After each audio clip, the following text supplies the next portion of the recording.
Orang-orang dianggap punya integritas dan kemampuan kapasitas dibiayai oleh uang negara, uang rakyat. Please, bekerja untuk rakyat. Coba ketika dia menyebut ada 4 laskar yang ditembak, 2 laskar mati karena tembak-menembak, ini semua bias.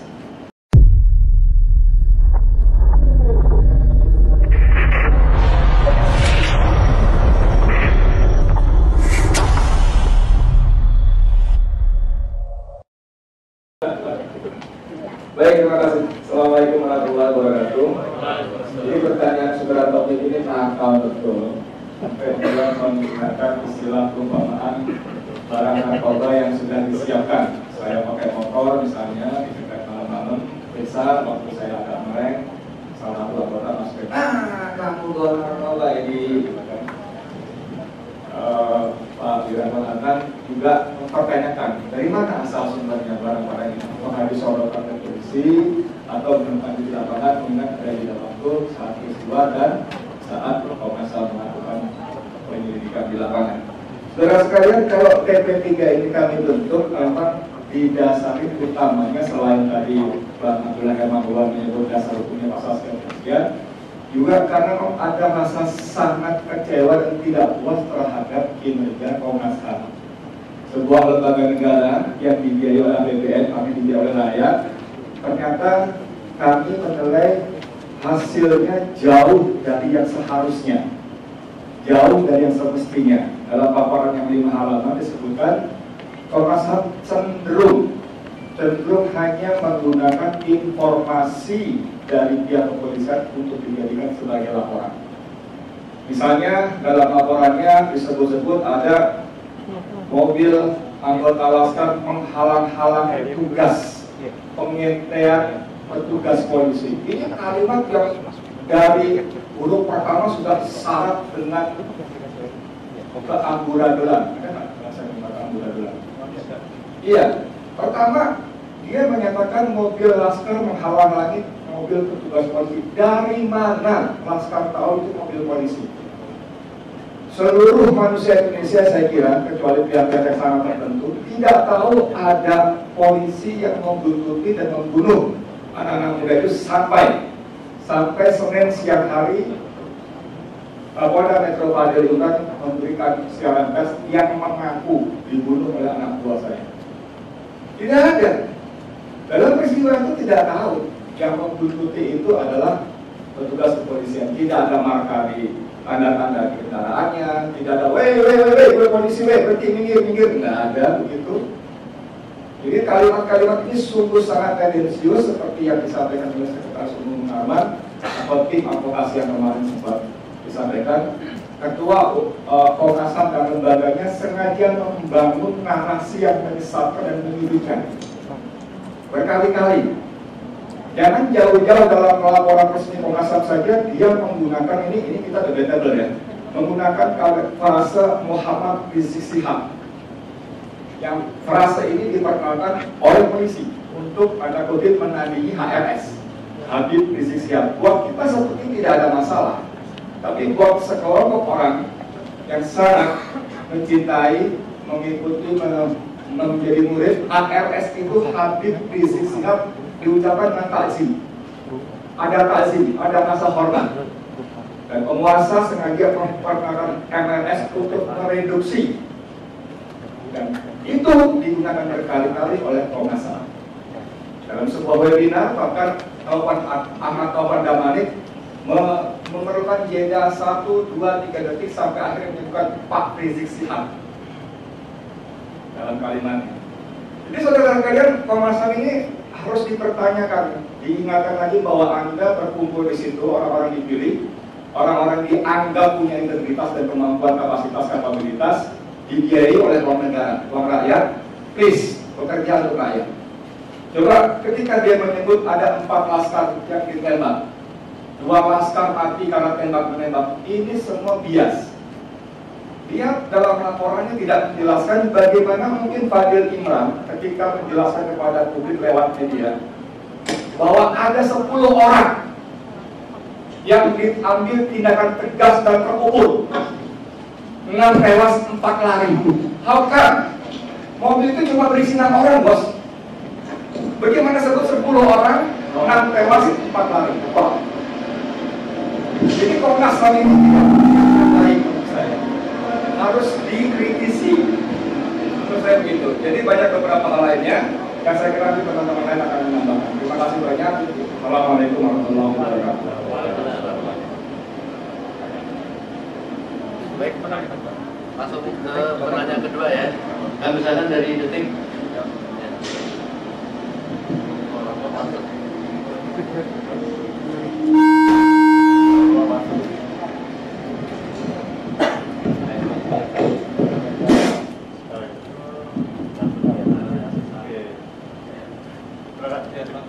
Saya Satria dari 20 Detik mau tanya nih Pak, kan setelah pernyataan sikap ini, bagaimana langkah selanjutnya yang akan dilakukan oleh TP3 kasus tewasnya 6 laskar FPI? Apakah Komnas HAM juga telah memberikan rekomendasinya kepada Presiden Jokowi terkait kasus tersebut? Apakah TP3 juga akan memberikan surat pernyataan sikap resmi ini kepada Presiden Jokowi, baik itu melalui KSP atau ke pihak-pihak lain juga?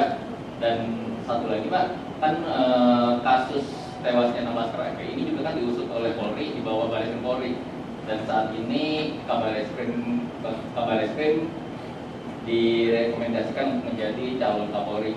Kalau dari TP3 sendiri melihatnya bagaimana sih nanti pengusutan kasus tewasnya 6 laskar FPI ini di tangan calon Kapolri baru yang memang berasal dari yang awalnya semula merupakan Kabar Reskrim yang mengusut kasus tersebut? Terima kasih. Baik, kami misalkan untuk hal ini kepada Bapak Abdullah dan Pak Marwan. Mungkin Pak Marwan lebih dahulu karena kita memang telah melakukan rapat dan rencana langkah-langkah itu kan bisa Pak Marwan. Ya, terima kasih. Jadi seperti tertulis di paragraf pertama ini ya, bahwa tim akan melakukan advokasi hukum dan HAM berkelanjutan sampai kasus pembunuhan 6 laskar tersebut terungkap jelas dan pelakunya diadili sesuai hukum yang berlaku. Itu dasar kita akan melakukan banyak langkah ke depan. Ya, antara lain kita juga seperti tadi sudah disebutkan Pak Amin, kita bikin buku putih, kita punya fakta, kita tunjukkan kepada publik, kita mengajak seluruh rakyat yang memang punya rasa kemanusiaan untuk bergabung dengan kita dan menyuarakan ini. Ya, jadi kalau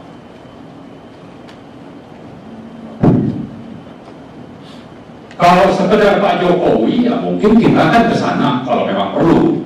Ya, lalu juga kita akan ke DPR misalnya, atau kemana yang kita anggap relevan untuk melakukan advokasi berkelanjutan ini, termasuk juga kepada lembaga-lembaga internasional yang relevan. Saya kira itu mungkin ya. Pak Abdullah akan menambahkan sekarang. Tidak ada yang baru dari saya, hanya saya mengulangi saja bahwa dalam program kerja dari ketiga ini kita sudah tetapkan bahwa tadi dijelaskan oleh Mas Amin dengan buku putih, kemudian buku putih itu kita resume menjadi petisi. Petisi itu kita akan sampaikan pada semua pihak terkait, apakah MPR, DPR, Presiden dan lain-lain, dan kita ajak untuk paling tidak ratusan tokoh-tokoh bangsa dari berbagai latar belakang agama, suku, profesi dan seterusnya. Kemudian kita coba untuk ke ICC, International Criminal Court, untuk memprosesnya sehingga berbarengan seperti itu. Kemudian juga yang lain adalah kita akan melakukan advokasi kepada keluarga korban, karena pengalaman tanggal 21-22 Mei yang 10 orang korban itu mereka tidak berani untuk menjadi bersama-sama laporan kepada pihak-pihak terkait karena mereka didatangi di Sogo, di apa dan seterusnya, sehingga itu maka tanggung jawab moral kita untuk mengamankan, menyelamatkan keluarga dari korban ini. Misalnya ada korban, orang tuanya didatangi kasih dana duka, tapi alhamdulillah beliau tolak. Ada yang kemudian dipanggil berapa kali dan mereka menolak dan seterusnya. Nah, ini juga advokasi sekalian untuk kita mengedukasi masyarakat bangsa lain bahwa seperti katakan Mas Amin tadi, ketika peristiwa ini kita biarkan, maka ke depan, tahun depan, 2 tahun depan akan terjadi persoalan biasa membunuh orang tanpa proses hukum.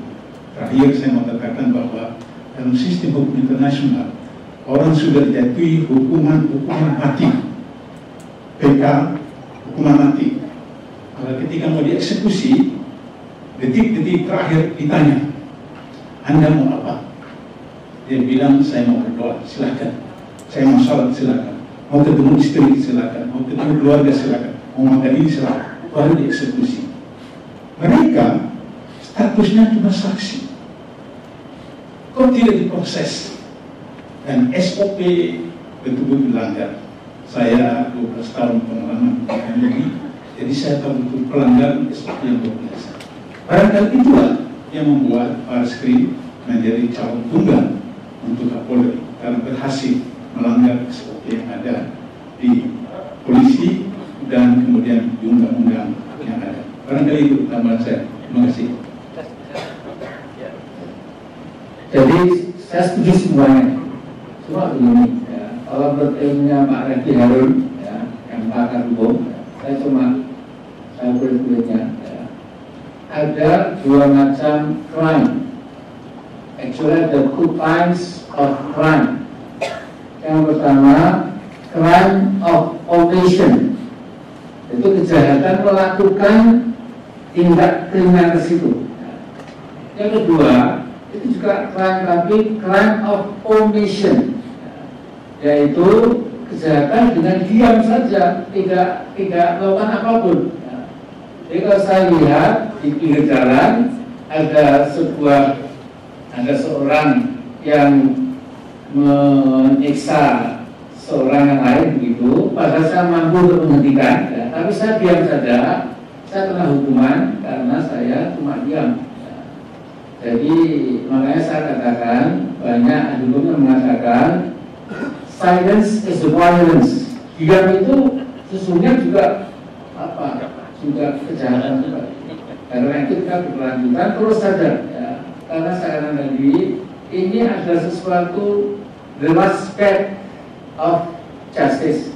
Kalau ini pun biar kemudian hilang, akan ada ribuan orang-orang yang tulis, yang betul-betul gawat, itu akan saingannya dan terus dilindungi. Itu akan membuat masa depan kita akan berhasil.